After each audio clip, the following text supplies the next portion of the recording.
Então, beleza. 24 de fevereiro de 2021, aula de técnicas de programação. Então, vamos lá, vamos compartilhar a nossa tela aqui. Deixa eu só fechar o Word aqui e deixar aberto só o PDF.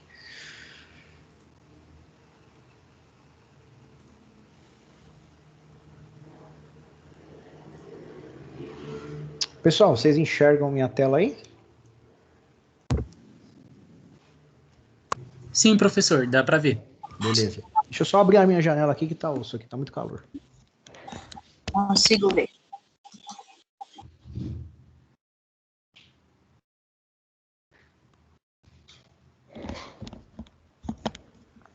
Tava caindo uma chuva aqui, então agora deu uma parada. Bom, então vamos lá, galera. Na aula passada, nós vimos aí a parte das linguagens, né? Níveis de linguagem de programação, de máquina, simbólica e alto nível, né? Falamos aí a ideia da linguagem de programação, que é equivalente a um idioma, não é isso? Que, só ratificando, a gente disse que vocês sairão poliglotas do curso. E isso é verdade, né? Vocês sairão codando em algumas linguagens de programação, certo? Então, para deixar isso mais enfático para vocês, a linguagem de programação lembra o quê? O idioma. Que basta você ter um dicionário, e de acordo com esse dicionário, você faz a associação das palavras, né? E vê como fala uma determinada palavra nessa língua, obviamente pela fonética das palavras, e aí você consegue se comunicar. Na linguagem de programação é a mesma coisa. O que vocês vão ter aqui, de novo, é o conceito de programação, as técnicas de programação, e em cima disso, vocês vão codar em qualquer linguagem que desejem, tá? Então, basicamente, é isso. É óbvio que pelo caminho para isso acontecer, tem o caminho de estudos, de aprendizado, de muita prática. Eu reforço isso novamente, que tem que ter muita prática. Aprender programação não é simplesmente ver o Marcão aqui falando com vocês aí os blocos de aula e vocês vão colocar isso e vão sair programando na hora que querem, né? Ou eu abrir a cabeça de vocês e colocar programação aí dentro. Não é assim que funciona. Precisa da prática. Precisa da coisa chamada que eu costumo dizer erro e acerto. É assim que aprende. O erro é o nosso amigo, é o nosso companheiro dentro de programação. Através do errar, a gente aprende pra caramba. Tá? Então, isso é fato, tá bom? Então, para que você traduza esses programas, né? Então, vamos supor lá que você fez lá um sistema de estoque. E esse sistema de estoque, você escolheu uma determinada linguagem para quê? Através dessa linguagem, da sua sintaxe, da forma que ela é escrita, e você já conhece, que você coda em uma linguagem de alto nível, que é muito próxima da nossa, linguagem humana, e em inglês, vamos falar assim, nós precisamos de um cara que nos ajude a pegar essa linguagem de alto nível e a converta para que quem for receber isso, ou o computador, ou qualquer outro dispositivo, tenha a capacidade de entender aquilo que programamos. Tá ok? Para isso tem os métodos de tradução, que a gente está entrando aí, que são os compiladores e os interpretadores. Tudo bem? Então, por isso que a gente fala, essa linguagem ela é compilada ou ela é interpretada, né? Então, o que isso pode nos ajudar? Na hora de você desenvolver o teu projeto, e aí esses tipos de linguagem, de traduções, vão te determinar qual a linguagem que você vai usar, qual o ambiente que você vai colocar esse sistema seu para rodar, como que vai ter que ser a absorção da tua empresa ou da tua empresa ou do teu negócio ou onde você queira colocar isso, em relação à estrutura física de servidor. Ah, vai ser uma rede local, vai ser um processamento em uma LAN, numa WAN, vai ser standalone, como que vai ser isso? Então tudo isso, qual sistema operacional vai rodar essa porcaria? Então assim, você tem que ter as respostas para tudo isso. E aí, determinante, em consideração, sendo levado a linguagem que você vai usar, ela vai trabalhar com um desses dois métodos de tradução. Tudo bem? Aí vem a pergunta, qual deles que eu vou usar? Isso vai depender da linguagem que você vai usar. Tá? Na verdade, se o teu objetivo final lá é fazer o sistema rodar, tanto faz. Tanto faz. Para você pouco importa, porque assim, você vai fazer a linguagem de programação, naquela determinada linguagem. Se for um PHP interpretada, se for um .NET lá, sei lá, um Visual Basic do .NET, ou um Visual Basic comum, ou um Delphi da vida, ela é compilada. Tá certo? Então isso depende, né? Pouco importa, vamos dizer assim, para o quesito que, putz, eu vou programar. Tá? É óbvio que tem umas que tem vantagem, outras desvantagens, mas para você como dev, beleza, tanto faz, tá?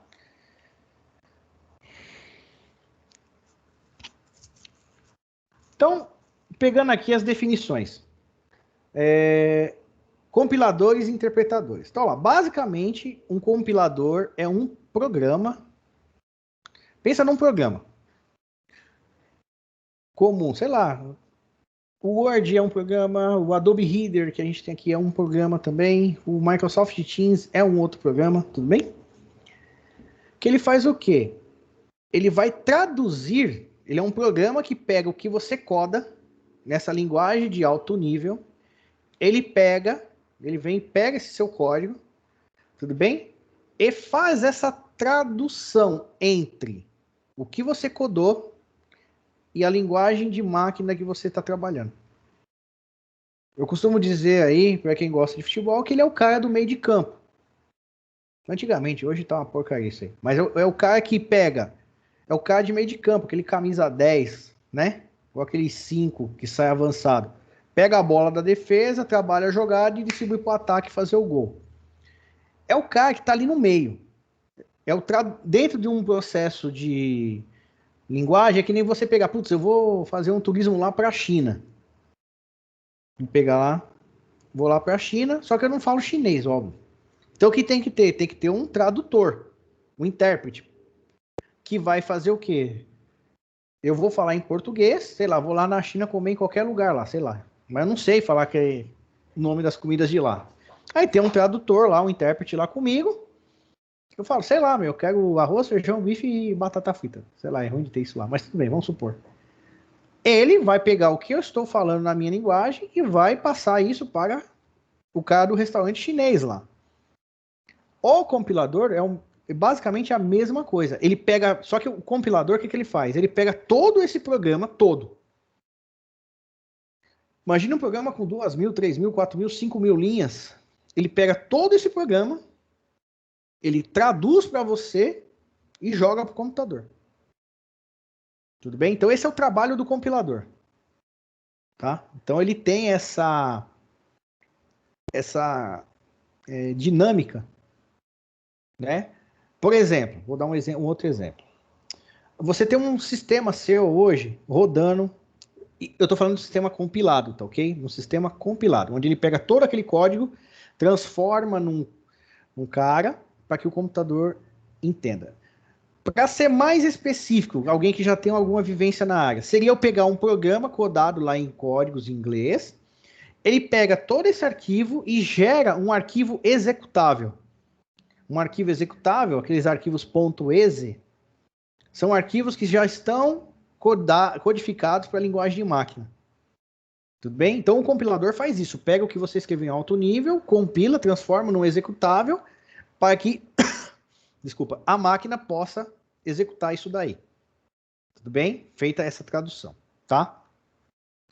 Então, por exemplo, e aí um caso que acontece com a linguagem programada, compilada, perdão.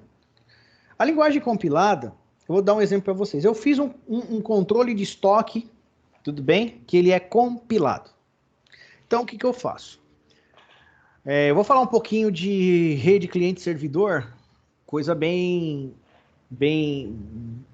simples, vamos falar assim. Eu vou abrir um Paintbrush, ó, Paintbrush, famoso Paint, que antigamente era Paintbrush, tá? Na época do Windows 3, 11. Explicar um pouco aqui do que é a questão do cliente-servidor. Então, vamos supor, eu tenho um sistema, eu tenho a minha empresa que ela tem um servidor. Vou desenhar um servidor aqui, que é um computador central. Ó, não liguem para o meu desenho. Isso aqui é um monitor. Isso aqui é um teclado. Isso aqui é um mouse. Eu estou vendo quem está dando risada, tá? Então, isso aqui é um servidor. Esquenta não, Gilvan. Isso aí vai... É um server. Galera, que é o quê? Eu estou escrevendo com o mouse, tá? Eu tenho um servidor, beleza? Tudo bem? Aí o que acontece? O que é um servidor?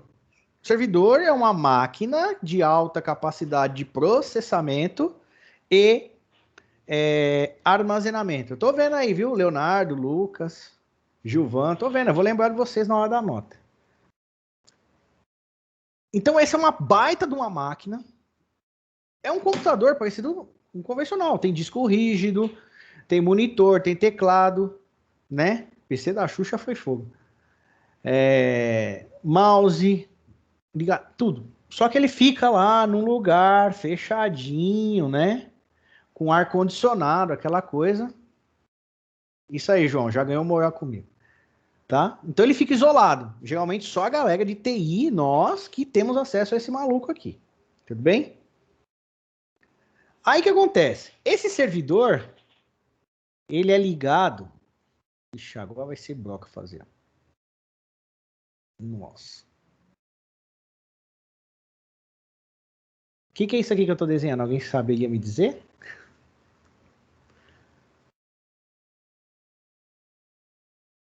Ah, ônibus. Ah, te catar, meu. Não. Seria os computadores? Porra, o ônibus é... Aê, quem foi? Matheus. Boa, Matheusão. Beleza, agora eu tô vendo que eu tô desenhando bem, mano. Isso, Julião também. É um switch, tá bom? O que é um switch? Switch é um equipamento que faz a distribuição de uma rede local, vamos dizer assim, para vocês. Então eu tô vendo aqui com um cabo de rede e ligo aqui. Esses outros caras distribuem para outros, computadores. Nossa, velho. Não, peraí. Aqui eu já zoei demais. Sabe o que eu vou fazer? Ah, peraí.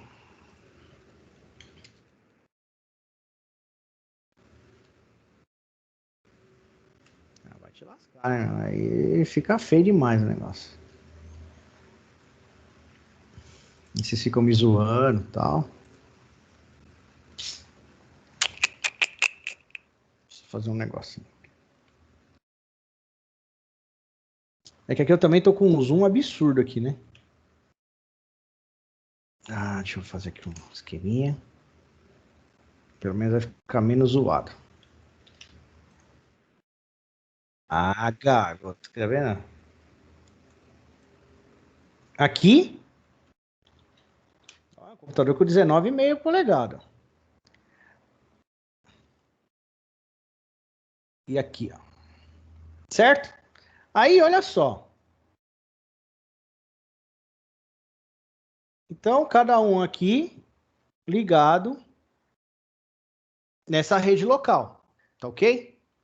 Essa galera ligada nessa rede local Então, o que diz? Esses computadores enxergam, estou falando na simplicidade, esse servidor. E aí eu pego o meu módulo de estoque, meu sistema de estoque, e ponho nesse servidor aqui, ó. Deixa eu achar uma imagem aqui, quer ver? Não vou ficar desenhando mais não, que vocês ficam me zoando.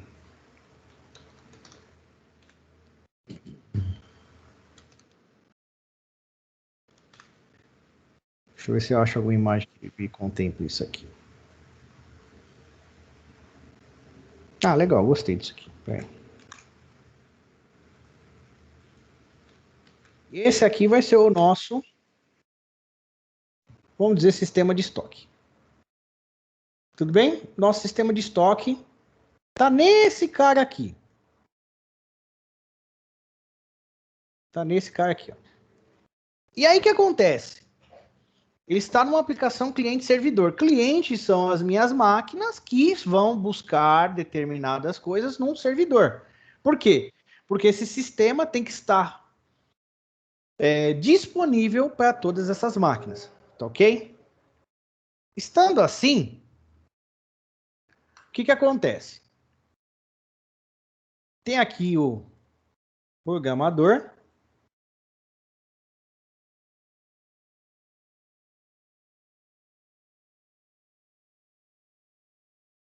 Tá, o programador. Com o seu super hiper computador aqui, que tá ridículo aqui. Tá? E ele tem aqui a posse desse sistema, porque é ele que o faz. Olha só que legal. Ele termina aqui o programa e ele compila, faz o processo de compilação desse sistema, que é pegar toda a maçaroca que ele fez, transforma nesse cara executável que eu estou falando para vocês, né? E faz o quê? Hospeda esse sistema compilado nesse servidor. O que a gente fala aqui que é um arquivo executável. Quando eu falo que ele está executável, ele está em linguagem de máquina já. Então, o que esses caras fazem? Eles só vêm aqui no server e consomem e abrem esse programa. Ele está aqui. Aí o que acontece? Esse usuário infeliz aqui, ó, esse aqui, que nem eu falei, usuário é uma raça terrível. Usuário. Deixa eu achar aqui um usuário aqui.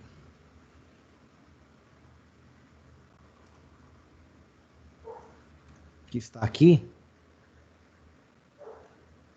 nessa máquina. Ele levanta um problema.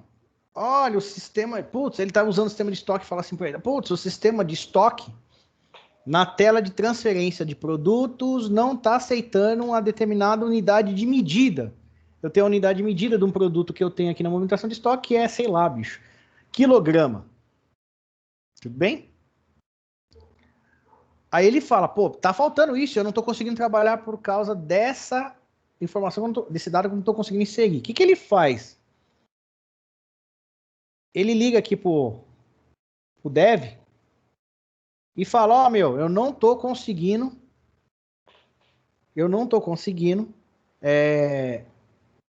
dar entrada em determinado processo aqui, porque está faltando uma unidade de medida.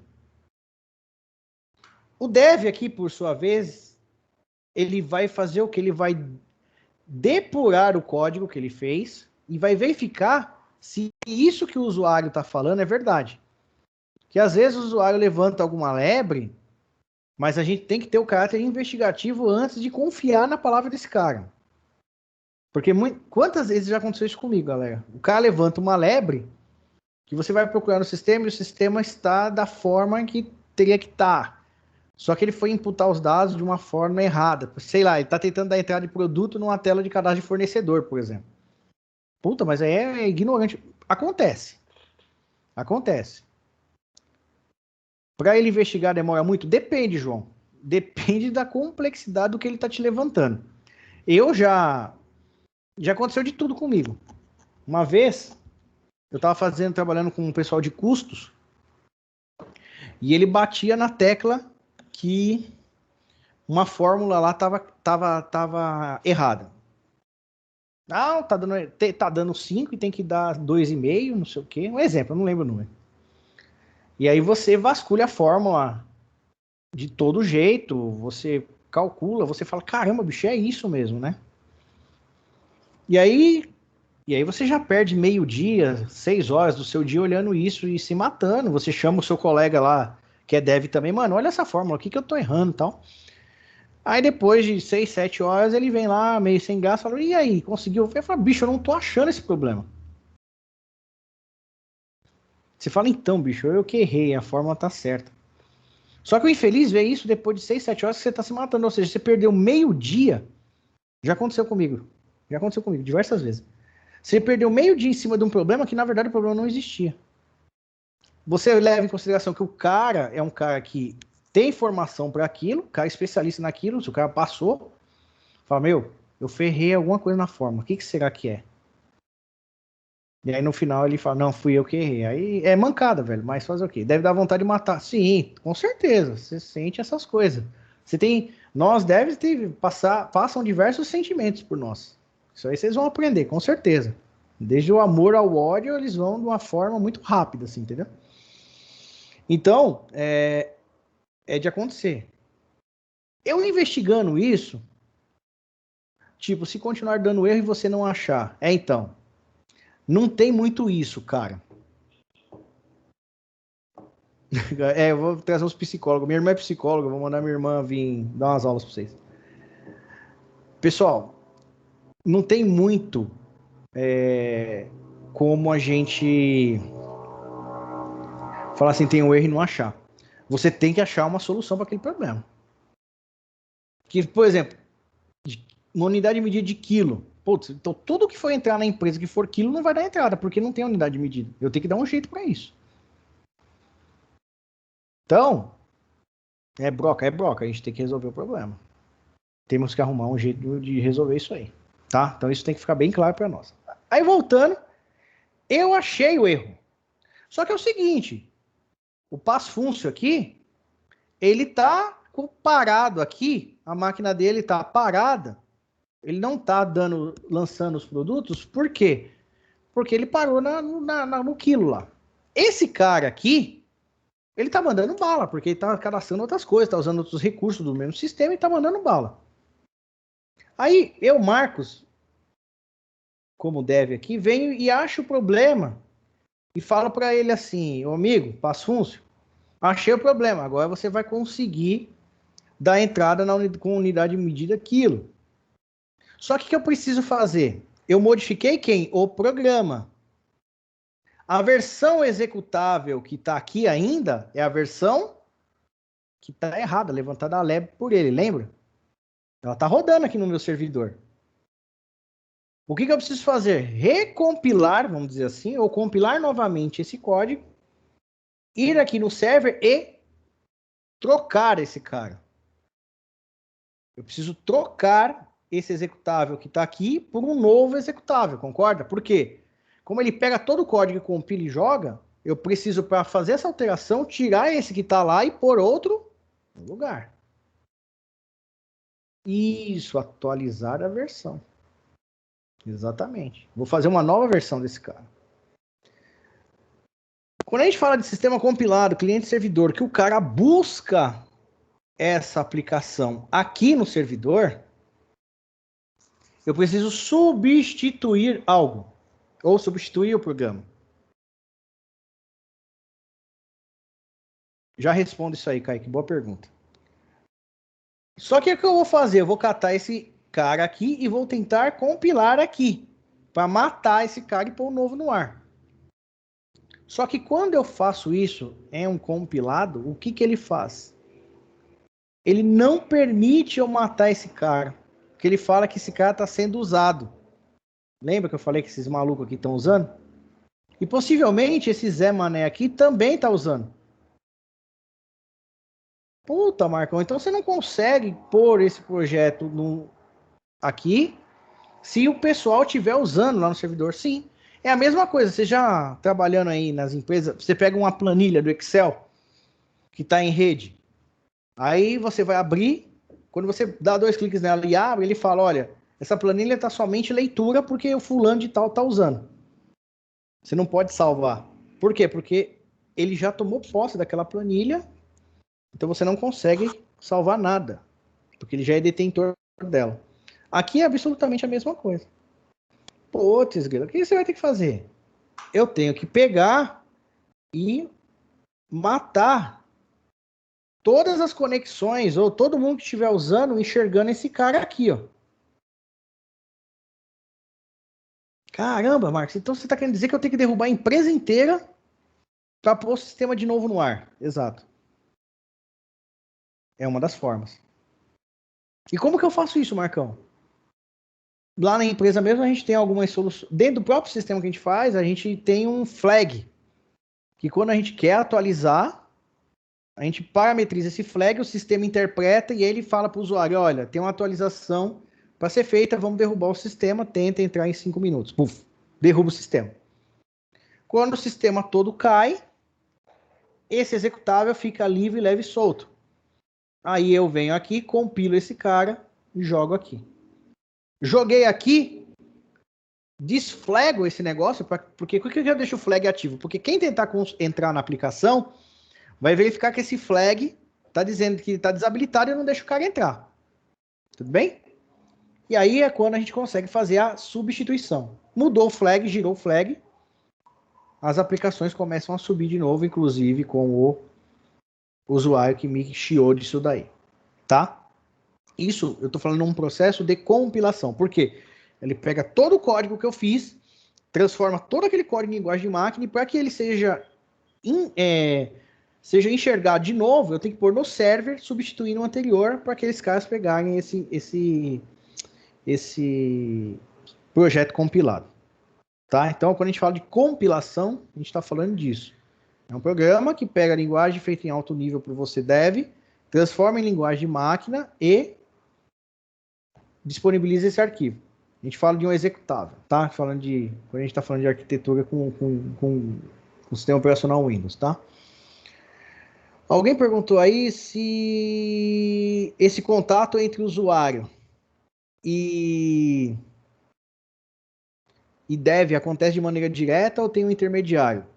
Kaique, o ideal é ter um intermediário. Porque vocês vão ver assim, nem todo programador é analista, tudo bem? Mas eu acho que todo analista tem que ser programador.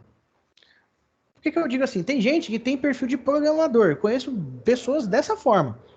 O que é o programador? Mano, cara, eu como analista chego para ele e falo, programador, é o seguinte, ó, eu quero, faz um sistema para mim assim, assim, assim, assim, assado. O cara se fecha no mundo dele ali e arrebenta. Ele faz da melhor forma possível, você fica até babando como ele coda. É um expert. Mas você pega esse cara e fala, meu, vai lá junto com o usuário e faz um levantamento de requisitos, faz uma análise disso para que a gente possa resolver tal problema. O cara não consegue. Tá? E tem o cara que tem os dois perfis. O cara tanto coda pra caramba, como o cara é um analista. Aí, ô Kaique, por isso que a gente fala, sempre tem as duas coisas. O usuário pode entrar em contato direto com o dev? Depende do nível do dev. E isso atrapalha muito também. Quando você trabalha numa corporação que tem muitos sistemas e você toma conta, acontece um pouco isso comigo. O meu telefone não para. Marcão, putz, ó, e aquele projeto que a gente tá falando, como que tá? Tal, e aí? Ô Marcão, olha, deu um erro tal, tem como investigar? Ô Marcão, olha, tem uma situação nova que você não consegue trabalhar. Você não consegue codar. Então, muitas vezes, cara, você tem que abstrair que você tem usuário, você fala, putz, eu vou pegar 3 dias dessa semana, não vou atender telefone e vou codar o tempo inteiro para ver se eu consigo entregar tal demanda.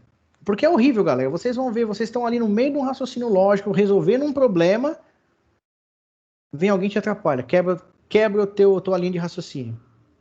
Aí você atende a pessoa, tal. Quando a pessoa vai embora, você fala, putz, agora tem que retomar da onde eu parei. Ixi, mano, lascou. Como que eu vou fazer? Né? Então, isso atrapalha bastante. Então tem isso, cara. O legal é ter um cara que intermedie isso, em qualquer das maneiras, tá? Em qualquer das formas, ter sempre alguém que intermedie. Mas não é sempre que a gente consegue, tá?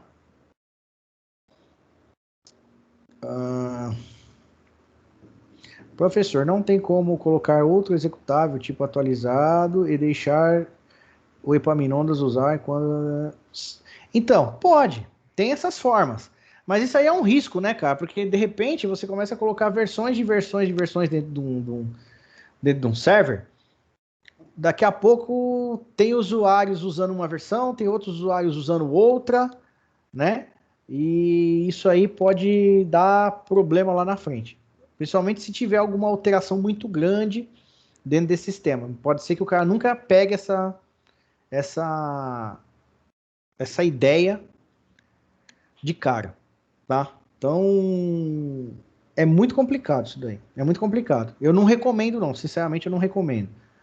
Na pior das hipóteses, fala, putz, eu vou ficar derrubando o sistema de todo mundo? Não. Então, o que muita empresa faz? Ela pega, faz os deploys durante o dia, e aí quando o expediente está lá terminado, ou tem um consumo de sistemas muito baixo, ele mata aqueles caras, pega e faz a atualização do server.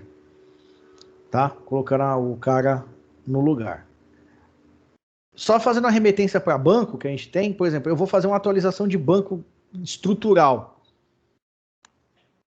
Ferrou, galera. Como que eu vou fazer uma atualização estrutural de um banco de dados? Veja bem, o banco de dados está atendendo toda a empresa, o server e as estações. Eu vou mudar uma coisinha no banco. Eu tenho que parar o banco, parar o sistema que está rodando, para eu poder fazer essa atualização e mandar bala, tá? Desenvolvedor e analista está acima de um analista. Não, desenvolvedor está acima de um analista onde... Quê? Ele conhece a parte de desenvolvimento e a solução. Boiou. Ah, tá. Tem muito cara que faz isso, mata tudo no peito e sai jogando. Depois, quando você vai ficando mais velho, você começa a ver as coisas de forma diferente. Mas é legal ter essa visão do todo, tá? Exatamente, pagar é prejuízo. Imagine lá na empresa onde a gente fatura a nota o dia inteiro, com peça, eu ter que parar um banco 2 horas, por exemplo, para poder fazer uma manutenção nele. Cara, a manutenção é feita agora, esse horário agora, que não tem ninguém lá, ou pouquíssimas máquinas rodando, só máquina de transferência de peça na fábrica, ou se for encher o saco mesmo, aí só de madrugada, para poder fazer esse tipo de trabalho. Tinha vez que eu saía da ETEC, galera, e voltava para a empresa para poder fazer atualizações para na manhã seguinte estar tudo no ar. Então, isso eu gosto, eu acho legal isso, né? Porque tem uma dependência nossa em cima de todas essas coisas aí. Sem a gente, a coisa não flui, né? Departamento de TI dentro das empresas hoje, com essa globalização e com essa coisa da informação, ela se torna com certeza um dos departamentos mais importantes dentro de uma corporação, tá?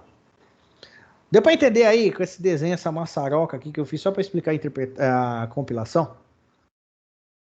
Agora quem entrar aqui e olhar esse desenho não vai entender bolhufas aqui, esse monte de risco, só parecendo os desenhos que o meu filho fazia quando era bebê, né? Mas eu acho que é isso. Deu para entender isso daí, pessoal?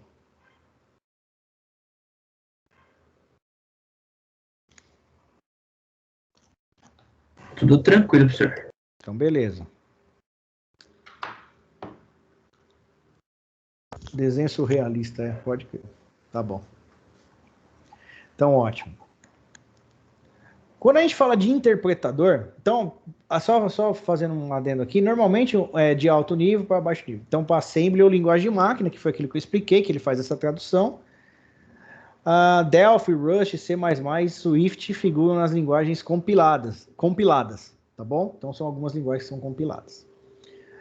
Falando do interpretador. Então, um interpretador também é um programa, mas ao contrário do compilador, ele não converte o código todo o código em linguagem de máquina de uma vez. Então lembra que eu até fiz o desenho mais por causa disso, para mostrar para vocês. Pô, eu pego todo esse código, transformo todo ele e jogo lá para o server, tá? O interpretador, ele não faz isso, tá bom? Ele não faz tudo de uma vez. Ele executa diretamente cada instrução passo a passo. MATLAB, Lisp, Perl e o PHP... Desculpa. O PHP são apontadas como interpretadas. Caramba, Marcão. Então, como que funciona? Então, vamos lá. Eu vi alguém levantando a mão aí. Alguém levantou a mão? Não, né? Impressão minha? Então, tá bom. Fazendo a mesma conotação dos desenhos. Então...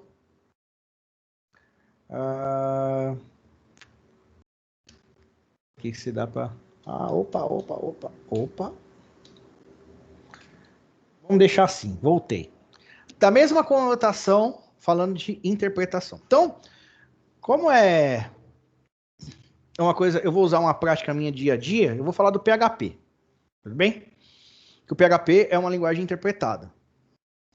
O interpretador também é um programa. Quando você está aqui no servidor, lembra que o compilado ele põe um executável. Quando eu falo de linguagem interpretada, eu faço um server-side, ou seja, um cara que vai armazenar no meu programa para que execute, ele seja interpretado em tempo de execução. Então, aqui dentro desse servidor, eu coloco um cara chamado, eu transformo ele num servidor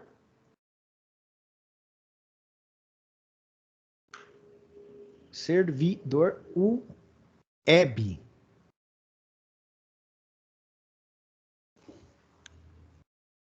E aí, o que é um servidor web? A gente tem um cara chamado Apache.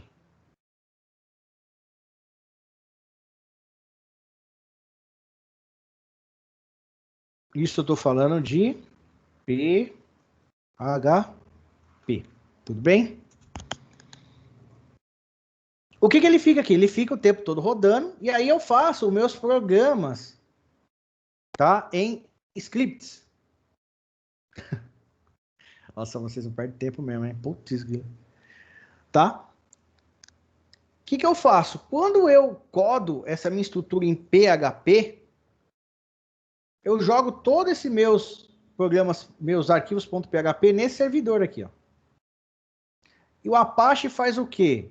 De acordo com a requisição que vem através de um browser, ele abre, ele interpreta o que está codado nessa URL que eu passo para ele, vem no server, transmite isso para o meu browser, na minha máquina, um HTML, e esse HTML abre na página. Tudo bem? Então você quer dizer o que, Marcão? Você está querendo dizer, então, que todo programa interpretado, ele roda na máquina do usuário?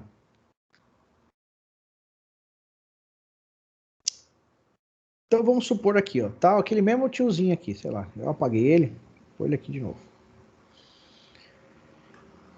Ele abriu aqui uma página de internet que tem lá o endereço do sistema, http://sistema de estoque. Quando ele bate nessa URL, eu venho para cá para o servidor, ó. Eu estou mandando ele vir aqui. Ele vem no servidor Apache aqui e pega esse sistema, essa página que é só sistema de estoque, que está aqui dentro. Esse servidor Apache, o que ele faz?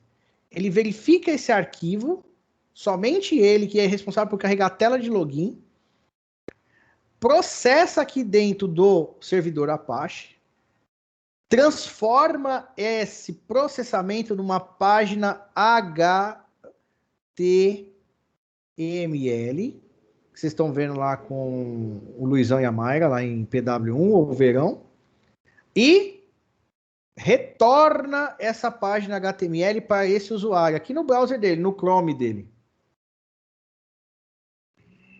Quando o browser pega isso, o browser tem um motor que a gente fala. Ele interpreta esse código HTML e renderiza na sua tela. Então, ou seja, cada requisição que você faz, ele manda para cá, interpreta, volta. Requisição, interpreta aquela página e volta. Ele não faz tudo de uma vez. Ele faz de acordo com a requisição. Então ele interpreta. É o que está dizendo ali nas notas de aula. Ele não pega tudo uma vez e renderiza para você. Ele vai de acordo com a tua requisição. Então pode ser que esse Zé aqui esteja fazendo um cadastro. Nossa, cadastro. Nossa. Esse aqui pode estar fazendo uma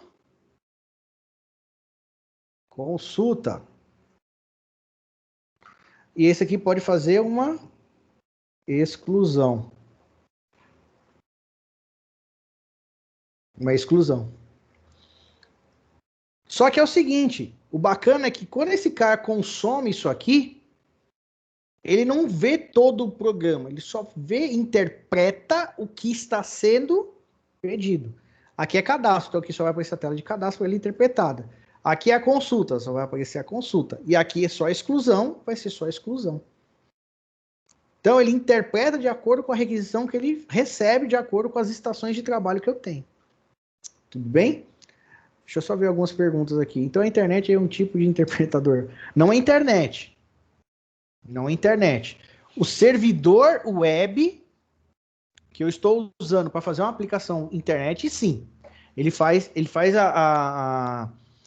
a execução do que é solicitado através da interpretação. É que quando a gente fala a internet, é porque eu estou fazendo uma requisição de um sistema via browser. Então, por exemplo, aqui, só pegar aqui, ó, www.etecdebu.com.br/adtcc. Isso aqui é um projetinho, um sistema. Ele vai abrir aqui, ó. Isso é feito aqui em PHP. Quando eu passo aqui um usuário 1, 2, 3 e for logar, ele deu usuário sem inválido, porque eu não lembro mais aqui, mas tudo bem. Ele deu usuário sem inválido. O que ele fez nesse momento que ele deu usuário sem inválido? Nesse meu desenho. Ele apareceu a tela de login aqui para mim. Tudo bem? Eu pus o endereço, ele foi lá, viu lá a página principal, transformou em HTML e retornou. Aí o que ele fez? Ele mostrou essa tela para mim. Nessa tela que ele abriu, eu pus o meu usuário, a senha e bati no entrar. Ele me retorna. Deixa eu apagar aqui só para. Quando eu bater aqui, ó, que ele volta com isso, o que ele fez de novo? Ele pegou, fez uma nova requisição lá no server, passando o usuário e a senha que eu informei, vem aqui, olha a estrutura do meu programa, faz uma consulta no banco de dados validando se esse meu usuário e minha senha passada estão corretos, transforma lá no HTMLzinho e retorna a resposta. Que foi o quê? Usuário sem inválido. Então ele interpretou aqui nesse momento somente essa parte de login. Mas pode ter, por exemplo, qualquer um de vocês aí, sei lá, o Danilo, por exemplo, ele já está logado no sistema e está lá lançando nota. Mas é outra pegada. Saca? Tudo bem? Deixa eu só ver aqui a Luiz. Acho que entendi. Se o usuário executar uma função específica, essa função é interpretada pelo servidor e renderizada ao usuário. É isso? Perfeito, Luiz. É isso mesmo. Exatamente. Perfeito. Seria um site dinâmico, não estático. É isso? É que a diferença de... É isso. Perfeito, Julião. É isso mesmo. Isso. Ele conforme a necessidade de requisição. Isso. Justamente. Tá? Então, isso aqui é uma outra parte. Bom, vamos lá. Aí, para a gente pegar um pouco mais da diferença disso. O cara que está fazendo a consulta,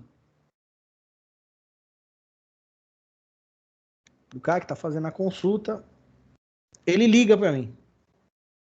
Marcão, eu estou consultando produtos aqui Só que na coluna, na consulta dos produtos, eu precisava consultar um produto por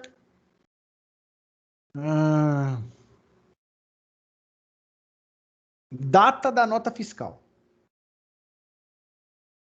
E não tem na tela de consulta que você disponibilizou um lugar para informar a data da nota para ele consultar para mim. Tem como você fazer isso para mim?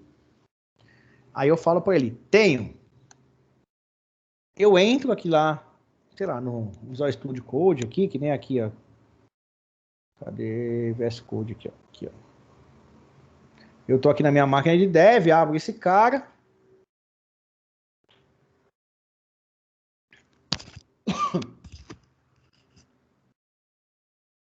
E abro aqui o meu código, blá blá blá, aquela coisa toda.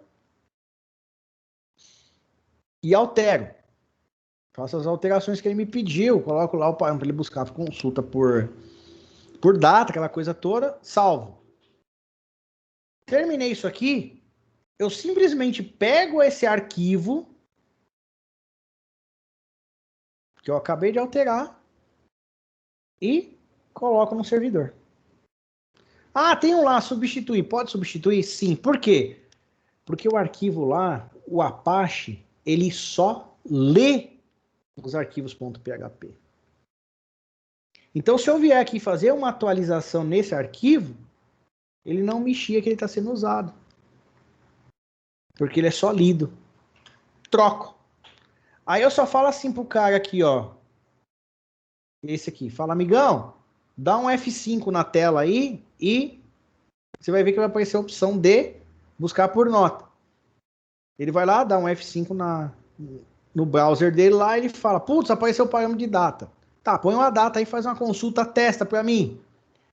Ele põe a data, submete, ele vem aqui no servidor, pega essa alteração que eu fiz, consulta no banco, pega os dados, renderiza no HTML e volta para ele.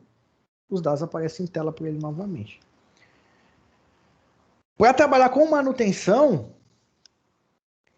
vamos dizer assim, a interpretada seria melhor do que a compilada, porque a compilada eu teria que derrubar todo mundo, né, fazer toda a alteração para poder colocar isso no ar. A interpretada, num PHP da vida, basta eu mudar aquele determinado script, fazer as alterações que eu preciso fazer, jogo no server, e quem estiver vindo aí consome sem atrapalhar quem está excluindo ou quem está cadastrando. O sistema não para. Então ele é atualizado em tempo de execução. Tudo bem? Então isso é uma dinâmica que a gente tem para compilados e interpretados. Aí vem a pergunta, professor, na ETEC aí a gente vai ver o quê? As duas coisas. A gente vai ter linguagens interpretadas e vamos ter linguagens compiladas também. Tá bom? Quando a gente falar lá de Java, a gente vai entrar um pouco nesse mérito aí. Tá? Então, os interpretadores acabam sendo melhores no quesito de otimização. Então, aí é uma coisa que dá para a gente discutir um pouco aí, Wigner. Por exemplo, se você falar em quesito de otimização, se eu trabalho com uma linguagem interpretada, esse cara aqui fica fritando o tempo inteiro, né? Fritando, eu digo, né? Processando, e ainda mais por causa das requisições. Falo isso para você porque a gente já teve problema desse cara abrir o bico aqui, dependendo da quantidade de requisição que eu mande para ele. Então a gente tem que fazer algumas mudanças de ponto de vista de configuração, tal, para ele aguentar o tranco. Tá? Então não quer dizer que ele otimize tanto. Então ele fica fritando aí um tempo. Quando eu falo de compilado, eu vou ter um executável parado aqui, ó. Que ele vem, consome e roda aqui. Consome, roda aqui, consome e roda aqui. Então, nesse aspecto, ele é melhor. Tudo bem? Mas aí tem os prós e os contras. Ah, Marcão, você tem um preferido? Vai lá, bicho. Eu trabalho com os dois hoje, né? Eu tenho que acabar trabalhando. Eu, particularmente, trabalho mais com o interpretado que o compilado. O compilado só é chato na hora de você subir, atualizar a versão dele, que aí é meio sacal, né? Mas depende muito da empresa, da regra de negócio, o que você precisa para você definir isso, cara. Tá? o Gilvan, no fim de tudo... Vamos, peraí. Ah, tá. No fim de tudo, são esses dois tipos de programa que fazem o meu programa rodar. Tipo, como o meu código fosse um CD e esse interpretador, compilador, leitor, DVD. Isso, Gilvan. Isso aí. Isso aí. Tanto o interpretador como o compilador são aquele cara que eu brinquei lá, o cara do meio de campo. É o cara que vai fazer o viés lá entre você e a tua máquina, tá? É isso mesmo. Tudo bem, beleza? Pode ser que fique meio ainda. É muita informação, né? É muita informação. Mas calma. Isso aqui é mais para a gente entender os conceitos aí, basicamente, início. Só para entender que tem compilado e interpretado. Chicão, eu creio que vai também entrar nesses conceitos aqui, falar algumas coisas para vocês. Vocês vão ver que foi muita informação, né? Eu sei. Por isso mesmo que eu fiz esses desenhos doidos e tá gravando a aula aí para deixar para vocês verem aí. Mas assim, vocês vão perceber que muita coisa que eu vou falar, o Chicão vai comentar, e muita coisa que o Chicão comenta, eu vou comentar também. Tá? Mas isso é de propósito. Não é que a gente está dando a mesma coisa, pelo contrário. Pra vocês entenderem que uma coisa e acaba dando reflexo na outra. E assim, ele não assiste a minha aula antes dele entrar e nem eu a dele. Tá? É uma questão simples, é conceito. Tá? Então, é legal por causa disso aí. Isso que é bacana. Tá bom? Voltando aqui às notas de aula. Vantagens e desvantagens. Bom, uma das grandes vantagens dos compiladores é a sua velocidade de execução, que a gente falou. Que é aquilo lá que eu falei no caso do interpretado, lá ficar fritando. Muito em função do que já falamos sobre traduzir o código de uma vez. Então, como ele já está em linguagem de máquina, todo o código, para ele é muito mais rápido fazer isso acontecer, tá? Uma compilação costuma dar resultados mais confiáveis graças às suas diversas etapas de validação e otimização, até porque ele já está em linguagem de máquina, né? Por sua vez, enquanto uma linguagem compilada precisa fazer a tradução para cada plataforma destinada, isso aí é uma grande diferença também. Então, por exemplo, como versões específicas do Adobe Photoshop para Windows, Linux e Mac. Então, por exemplo, se você, falando de linguagem e falando de compilação, tudo bem? Se você trabalha com uma linguagem compilada e você vai usar Delphi, o Delphi só vai rodar em Windows. Não vai rodar em Linux e nem em Mac. Tudo bem? Porque a compilação te permite isso. Quando você compila, você está transformando aquele cara para aquela determinada linguagem de máquina. Daquele cara, um Windows. Isso aí é um problema. Ou não. Depende. Na empresa onde eu trabalho é tudo Windows. Então, beleza. Então, os sistemas que rodam desktop, beleza. É tudo Windows, então, só que nem o pessoal lá usa Visual Basic. O pessoal faz Visual Basic, está dentro do Windows, show. Então, isso é uma coisa. Agora, quando a gente fala da interpretação, por poder rodar em tempo de execução, é independente. No desenho que eu mostrei para vocês aqui, tá aqui. Esse servidor, quem roda a parada toda é o servidor. Não é a máquina. Na compilada é a máquina. Então eu preciso ter um Windows. Quando eu estou falando de linguagem interpretada, lembra que eu falei? Ela pega o Apache, roda aqui, transforma no HTML e manda para o teu browser. Chrome, Safari, Internet Explorer ou agora o Edge. Acabou. Quem faz esse trampo é o servidor web. Então, é o que a gente diz que ele é multiplataforma. Então, se você faz um sistema em PHP, esse sistema em PHP, estando lá no servidor tal, roda em qualquer sistema operacional. Roda aqui no Android, roda no Mac. Por exemplo, se eu abrir meu browser aqui do meu celular e colocar aqui, exatamente aqui, ó, www.etecjambu.br/adtcc e mandar.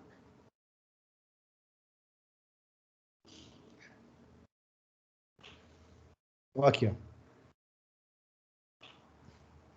O mesmo que eu mostrei para vocês em tela ali, tá rodando no meu celular que é Android.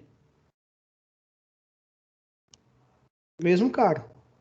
Por quê? Porque ele vai lá no meu servidor web, que tem uma Apache lá. O meu servidor web é Linux. O Apache tá lá, roda, renderiza e manda pro meu celular o HTML que vai rodar aqui dentro do meu celular ou aqui dentro do meu computador aqui que eu tô dando aula para vocês. Tudo bem? Então, tem essas diferenças. Que aonde, quando você vai desenvolver um TCC ou um trabalho, vai te dar um problema, ou vai te dar um insight para você resolver um problema.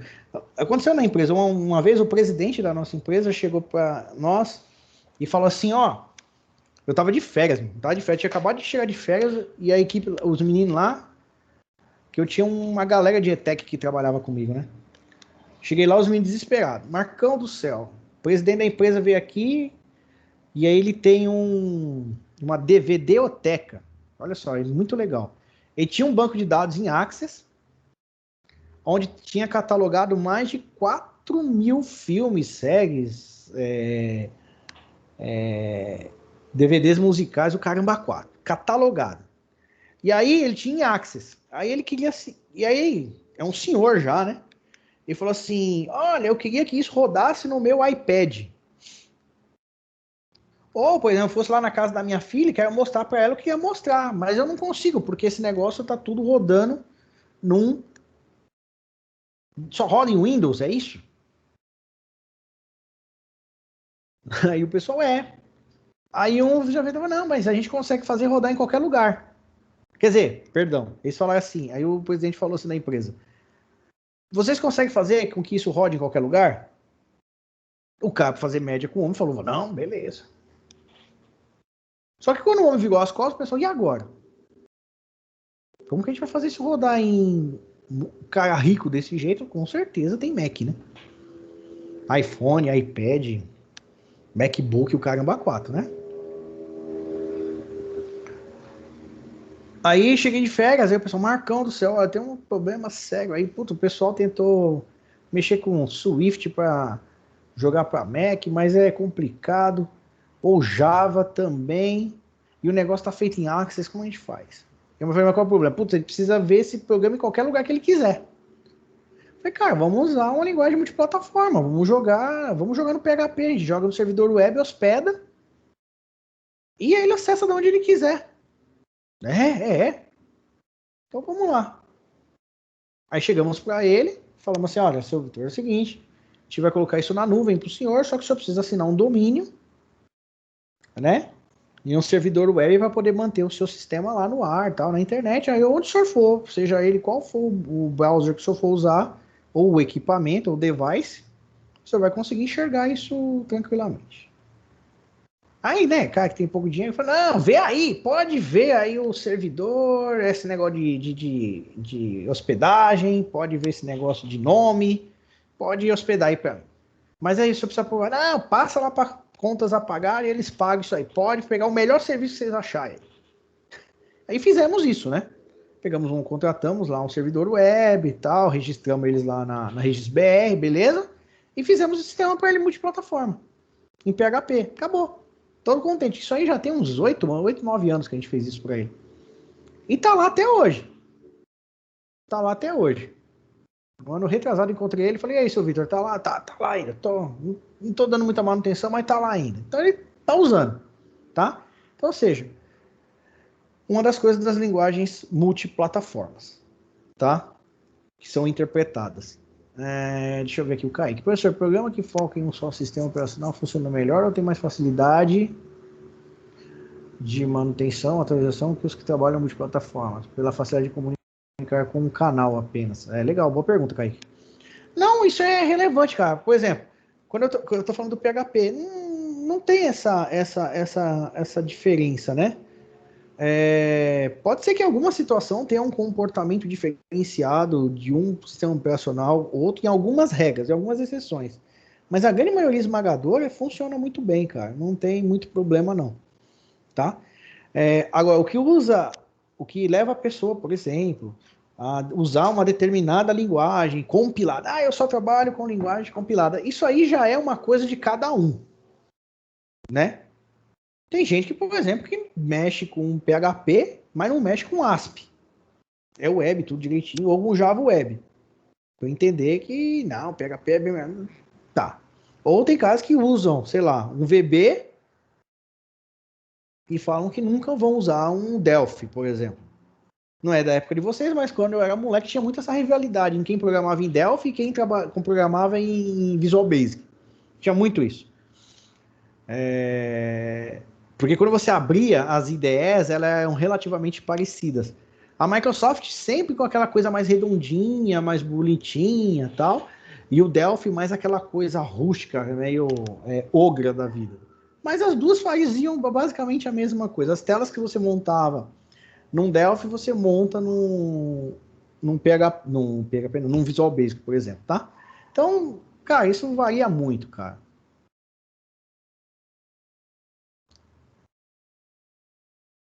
Isso, exatamente. O que o Jonathan está colocando aí. Obviamente que se você trabalha com um cara multiplataforma, a tua vida fica mais fácil do ponto de vista, principalmente se você trabalha para uma empresa que desenvolve um software para diversos clientes.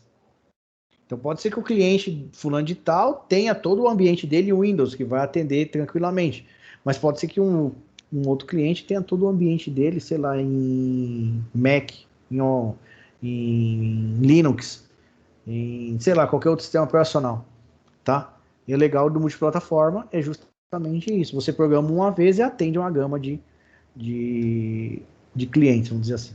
Porque a gente já passou alguns casos na ETEC, isso é loucura, tá? Mas tivemos casos de alunos falarem assim lá no segundo momento, professor, vamos fazer o nosso TCC, e para fazer média eles falaram assim, então a gente vai fazer um TCC que vai rodar em Mac, em Linux e em Windows. Tá, legal. Que linguagem vocês vão usar? Não, bom, para Windows a gente vai usar, sei lá, C Sharp, para Linux a gente vai usar Kylix e para OS2 a gente vai usar, para Mac a gente vai usar Swift. Aí eu falo para ele, eu orientava o TC, vai pegar aí, bicho, você vai pegar um sistema todo, vai fazer em Windows, depois você vai pegar um sistema todo, vai fazer em Swift, vai ver um outro sistema. Você tá louco, velho. Mal vocês vão ter tempo para fazer o de Windows, quanto mais 3. Professor, mas a gente queria fazer que rodasse em outros sistemas operacionais. Então usa uma linguagem multiplataforma. Acabou, você programa uma vez e atende todo mundo. Tudo bem?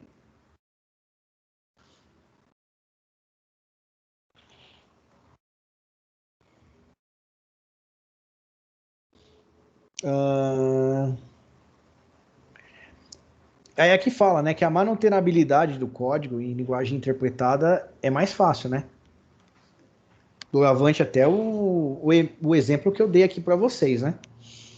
Quando eu faço manutenção numa linguagem interpretada, é muito mais simples de subir isso, de fazer o deploy dela e colocar em produção de novo, do que em uma linguagem compilada. Tem essa vantagem também. Tá? Tudo bem?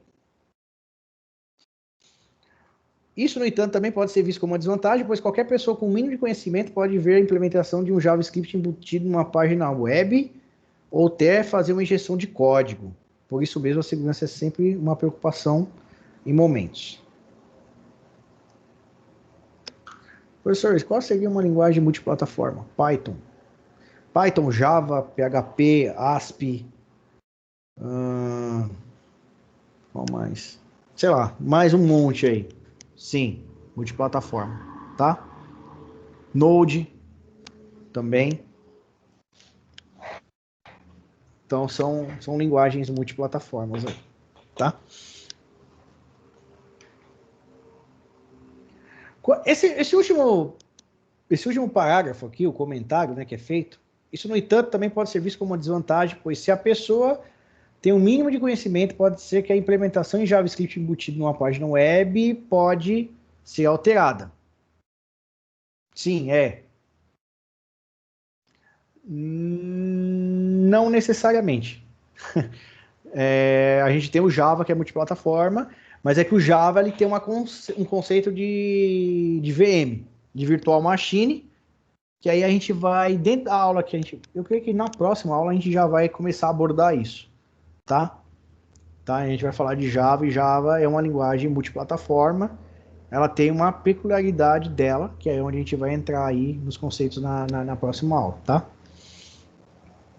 Isso aqui que está sendo dito aqui, por exemplo, quando você abre uma página web, deixa eu abrir aqui uma página web, vou pegar aqui etec de Embu, aquela mesma que eu estava, né? .com.br/adtcc. Então eu vou entrar lá de novo. Não, eu estou usando o Edge? Não, sai fora. Quero usar o Chrome. Aqui, pronto, já está até aberto.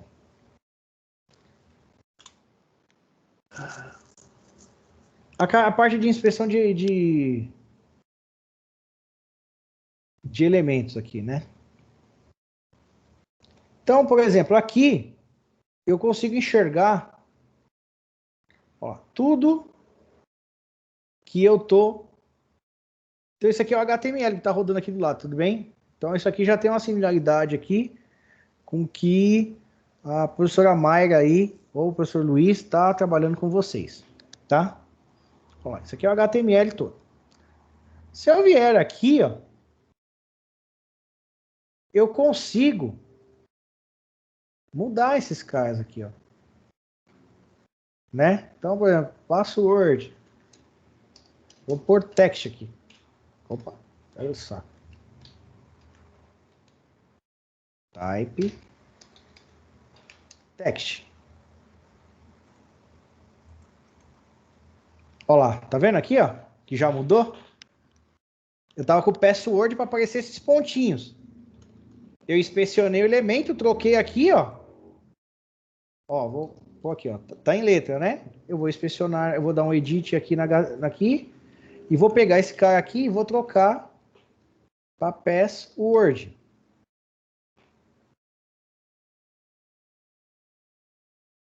Voltei para cá.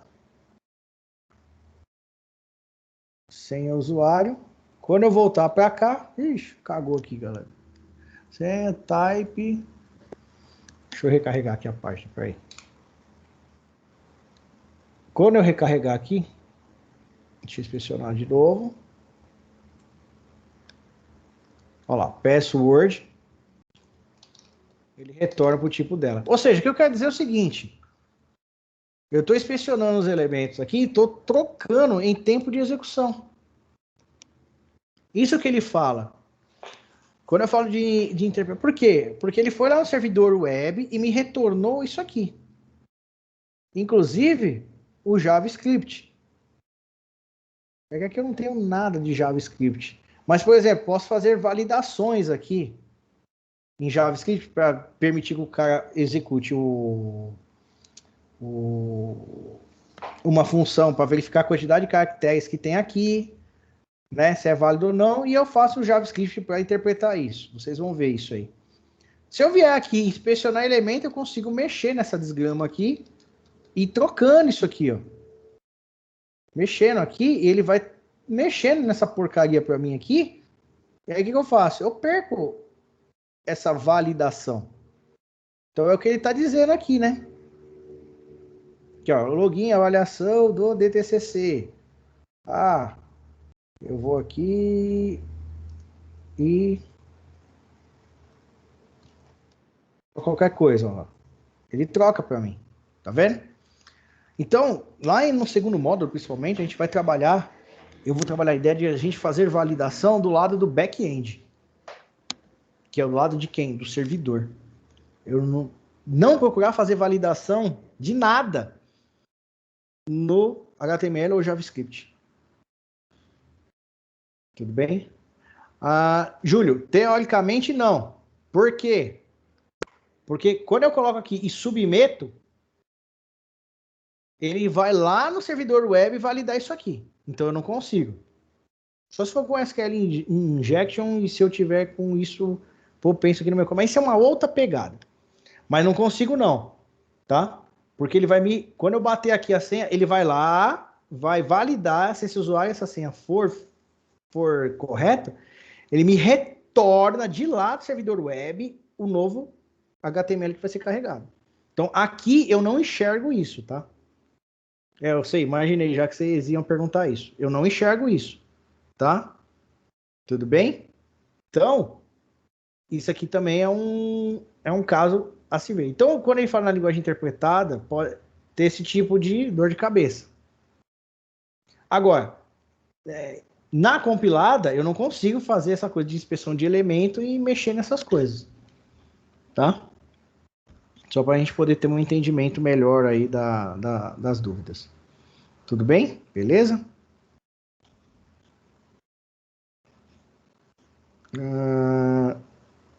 O Jonathan, o Jonathan perguntou e o outro Jonathan já respondeu. Beleza, isso.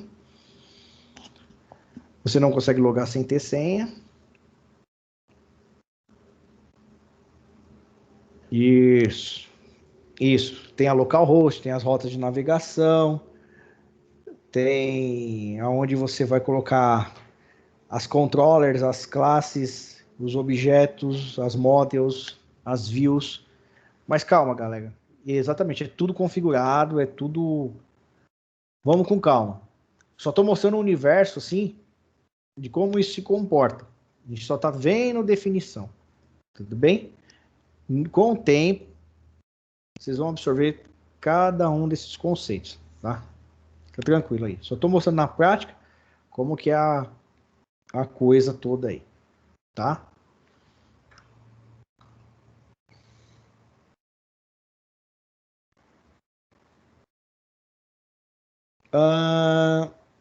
Scripts, né?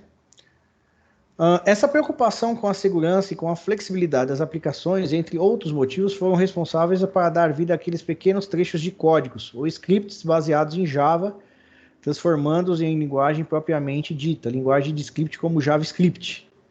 Por outro lado, sua principal característica ainda é a interpretação do código pelo lado do cliente, através do navegador. Então, ou seja, aquilo que eu estava mostrando. Quem faz a interpretação disso é o nosso navegador através de um script. Tudo bem? Mesmo assim, isso não impede que um script seja compilado. Na verdade, os games fazem uso disso com certa frequência, seja para adicionar novas funcionalidades ou corrigir problemas com a aplicação de atualizações. Lua, que é uma linguagem, tá? Tem a linguagem Lua, também é uma linguagem script extremamente poderosa, bem famosa pela construção de macros e add-ons compilados por jogadores do World of Warcraft. Porém, como ele gera bytecodes, que é códigos entre a linguagem e a máquina que está rodando, a gente vai entrar isso quando a gente falar em Java, tá? Além de ter tipagem dinâmica e gerenciamento automático de memória, é mais comum sua associação com interpretadores. O que quer dizer? Tipagem dinâmica. Os dados, os tipos de dados que rodam nesses caras mudam de acordo com os dados que são informados. A gente vai ver lá na frente que as linguagens elas podem ser fracamente tipadas ou fortemente tipadas. O que quer dizer isso? Quando você for declarar variáveis, e variáveis vocês vão entrar já com o Chicão e comigo também, variável é um local da memória que tem um nome e um tipo de dado que vai guardar uma determinada informação enquanto a máquina estiver ligada. Uma variável nome, vai guardar o nome da pessoa. Uma variável idade, vai guardar a idade da pessoa. Uma variável data de nascimento, vai guardar a data de nascimento. Quando você guarda algo numa variável chamada nome, guarda o meu nome, Marcos Costa, você está guardando uma string, um texto dentro dessa variável. Então, a variável nome é do tipo string que armazena um texto. Então, essas linguagens fortemente tipadas, tipagem dinâmica, que ele está dizendo aqui, quer dizer que essa variável nome, ela pode começar como string e lá no meio da jogada, ela pode virar uma variável numérica. Então, ele fala em tipagem dinâmica. De acordo com o dinamismo do meu programa, ele vai mudando. Tem linguagens que aceitam isso e tem linguagens que não aceitam isso. Tá?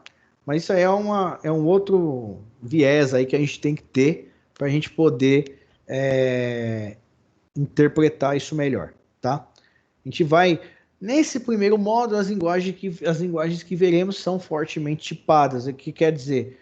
Que para você usar variáveis dentro do seu programa, você vai ter que determinar o que até o Luiz colocou. Se é um int, se é um string, se é um booleano, se é um float e assim por diante. Tá? A variável pode guardar a idade, já que ela não é fixa e ela está em constante. Sim, variável, como o próprio nome já diz, né? O conteúdo dela é numérico, porém o que ela vai ter como dado pode ser a idade 20, 18, 40, 60, 80, 100, não tem problema. Tá? O que a gente fala aqui da tipagem é dizendo que a variável idade vai armazenar o quê? Um número. Esse número, sendo um número, dane-se, pode ser qualquer um. Tá? A C# é um exemplo de uma linguagem que não... Isso, o C# ele vai exigir que você declare a variável. Se você fazer uma inserção de algo na variável e você não a declarou como int, float, seja lá o que for, na hora que você vai rodar isso, ele fala para você, olha, essa variável, você está usando um cara aí que não foi definido. Tá bom? O Arduino que a gente vai usar é bem implícito isso. Tá? Ele força que a gente declare as variáveis. Fale, Jonathan.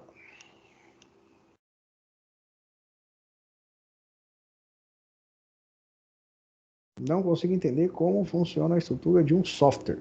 Como assim?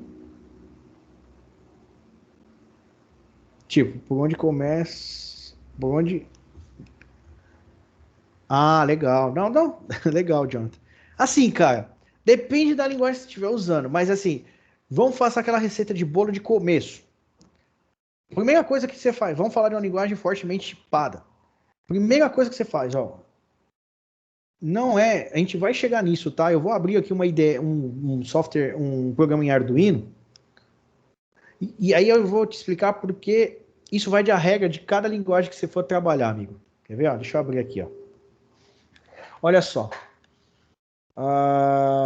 Deixa eu pegar um código mais fácil ou menor, só para mim ver. Um dos códigos mais simples do Arduino que é fazer um LED piscar. Você vai pôr um LED lá na placa, vai conectar os jumpers, vai ligar no teu computador e vai programar para aquele LED ficar piscando. No caso do Arduino, a primeira coisa que você faz é o quê? Declarar as variáveis. Eu vou usar 350 variáveis dentro do código lá até o final. Você declara todas as variáveis. É o primeiro job que você tem que ter, a declaração das variáveis. Tudo bem? Você declarou as variáveis, a lógica do Arduino é dizer, olha, declarei as variáveis, o Arduino vem para essa função void setup, que é uma função. É a primeira função que o Arduino executa.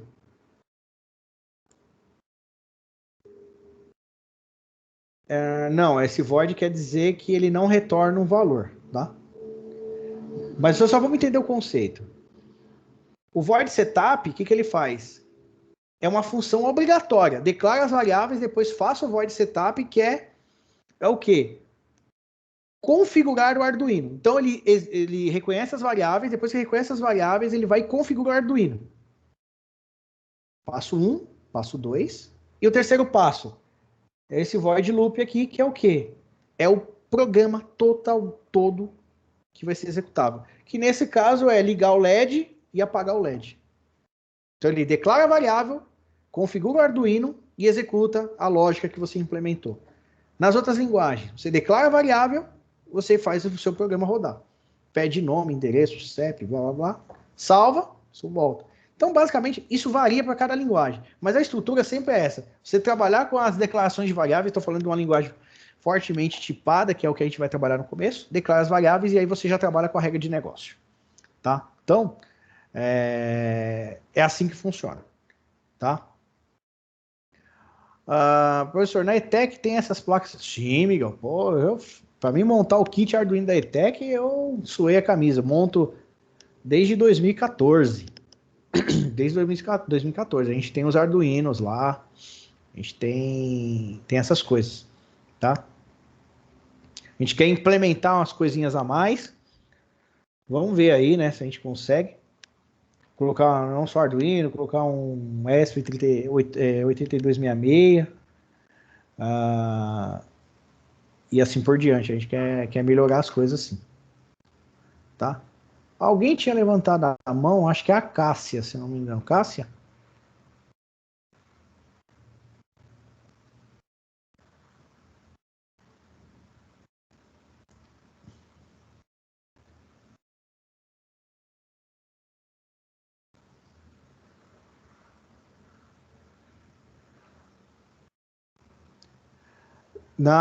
Júlio, o pessoal falou Iron Man e tal. O ano passado, na Semana de Tecnologia, procurem uma palestra que estava o JavaMan, que foi feita à tarde. Veio um dos caras que deu a palestra para nós à tarde, o cara ele montou a armadura do Homem de Ferro, cara, com Arduino. Meu, espetacular, cara. Espetacular, muito louca. E ele deu essa palestra para nós, assim, remoto, da casa dele lá, ele deu a palestra. Depois vocês procuram no meu canal aí, tem essa. E tá com a armadura aqui atrás, assim. Meu, é muito legal.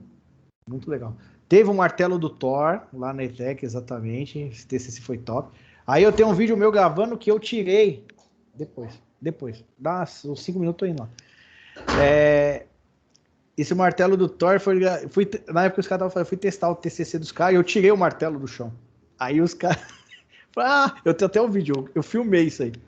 Falei, toma! Aí, ó, agora é meu, vou levar pra casa. Ia levar o martelo do Thor pra minha casa. Mas ficou muito louco. Tanto que na apresentação do TCC deles foram pessoas ver que de festas, de eventos, que estavam querendo já alugar o martelo do Thor pra levar em aniversário de criança, essas coisas, sabe? Então, isso é legal. Sim, que nem o... Quem aqui? Cadê aqui? Cadê? Júlio, eu vi um gringo que fez isso. O Jarvis respondia uns comandos. Sim, eu fiz muita aula inaugural com o Jarvis. Eu programava o Arduino, eu interagia o Arduino com o Jarvis. E aí eu falava pro Jarvis, aí ele falava, pois não, tal. Eu falava, acenda tal coisa, ele acendia. Jarvis, toca a música, ele tocava. Isso com o Arduino. Eu tenho o projeto aqui e tal. Vamos ver se esse semestre eu consigo montar e mostrar para vocês. É que é legal mostrar lá no presencial, né?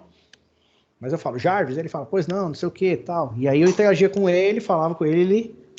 E aí eu usei Arduino, linguagem Arduino, e usei o C Sharp. Essas duas linguagens para poder fazer a interação entre o Jarvis e o Arduino funcionar. Tá? Mas é bem bacana, dá para fazer sim. Fiz umas 2 aulas inaugurais, fiz palestra pro pessoal de eletro usando o Jarvis. Então, é bem bacana. Beleza, galera? Tudo bem? Bom, fluiu bem hoje. Gostei de ver. Falamos pra caramba, né? Não, esse Arduino é uma plaquinha, um microcontrolador. Aqui, ó. Cadê? Deixa eu pegar aqui nas minhas coisas.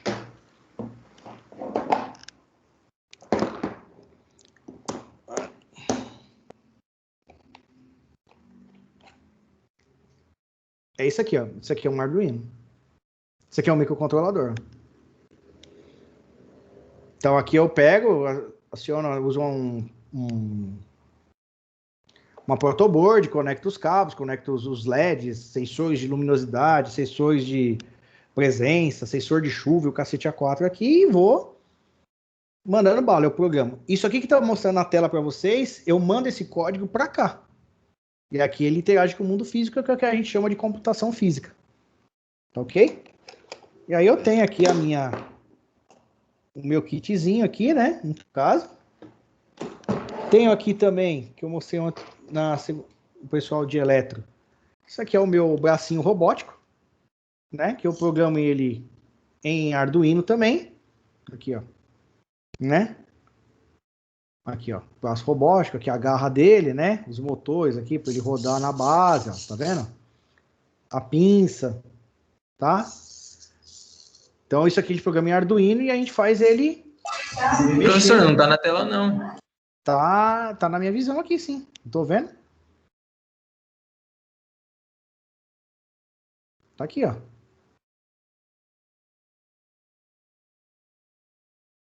Isso, clica na minha foto aí que vai aumentar a tela e vai aparecer para vocês. Não vai aparecer na tela do computador. Isso, exatamente. Que eu tô aparecendo pequenininho aí na tela de vocês. Então isso aqui é um braço robótico, tá vendo? Tá, então isso aqui é bem legal, tá? Com 4 servomotores, tá? Isso aqui é um servomotor, ó. Um outro servomotor aqui, um outro servomotor aqui e um outro aqui embaixo. Um para fazer trás, frente, o outro cima e baixo, o outro a pinça e o outro girar na base, ó. Tem que mostrar o Arduino? Tem, pega aí. Mostro.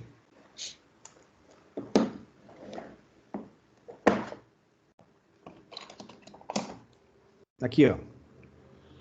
É que a minha tá com acrílico e tal, para proteger ele, mas essa é a placa aqui. Você tá vendo azulzinho, meio esverdeado, um verde água aí, é o Arduino, tá vendo? Isso, você acha no Mercado Livre, tem pra caramba isso aí. Não é muito caro, dá pra comprar aí e brincar, fazer muita coisa legal. A ideia é, tanto assim, eu aprender robótica, a ideia é a gente trabalhar a computação física nesse primeiro módulo, e lá no terceiro, que tem um componente para tratar justamente essa parte, a gente usa para fazer coisas mais interessantes, tá? Mas a pegada é essa.